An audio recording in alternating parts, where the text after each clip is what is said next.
नमस्कार मित्रांनो, स्वागत आहे तुमचं आताच्या ब्रेकिंग न्यूजमध्ये.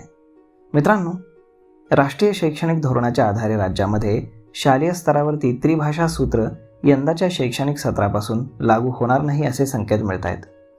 नवीन शैक्षणिक वर्ष सुरू होत असताना सरकारच्या पातळीवरती अद्याप काहीही निर्णय झालेला नाही. प्रचलित धोरणाप्रमाणेच शैक्षणिक धोरण सुरू राहील असंही शिक्षण मंत्र्यांनी स्पष्ट केलं आहे. राष्ट्रीय शैक्षणिक धोरणात त्रिभाषा सूत्राचा समावेश आहे.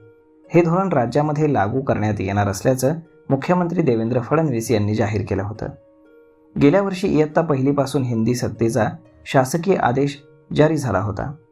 हिंदी सक्तीला विरोध झाल्यावरती फडणवीस सरकारने माघार घेतली. मग नवीन आदेश काढून तिसरी भाषा म्हणून कोणत्याही भारतीय भाषेचा समावेश केला होता.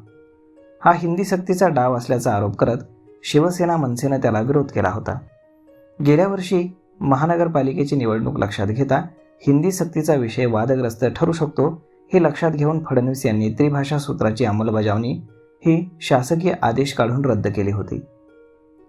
त्रिभाषा धोरणाबाबत शिफारस करण्यासाठी राज्य सरकारनं शिक्षणतज्ज्ञ आणि अर्थतज्ज्ञ नरेंद्र जाधव यांच्या अध्यक्षतेखाली 8 सदस्यांची समिती गठीत केली.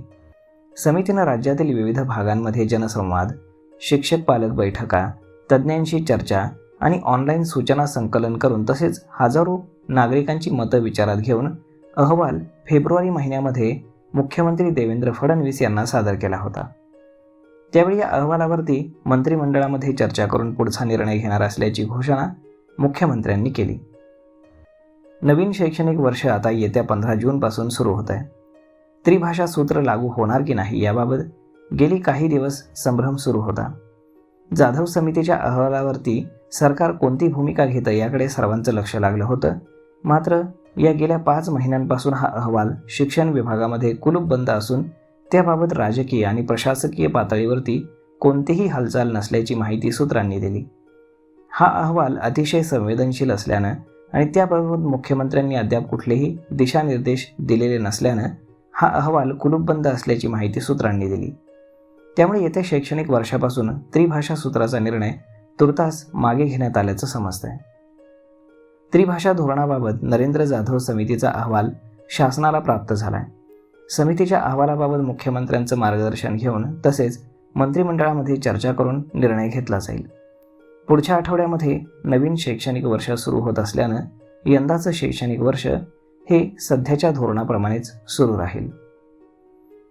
तर मग मित्रांनो, अशा पद्धतीनं इयत्ता पहिलीपासून हिंदी भाषा सक्तीची आहे की नाही, आता हा प्रश्न निकाली निघालेला आहे. तर यावरती आपलं मत काय हे तुम्ही आम्हाला कमेंट करून नक्कीच सांगा. आणि जर हा व्हिडिओ तुम्हाला आवडला असेल तर आपल्या जवळच्या मित्रमंडळींसोबत देखील हा व्हिडिओ तुम्ही शेअर करायला विसरू नका. धन्यवाद.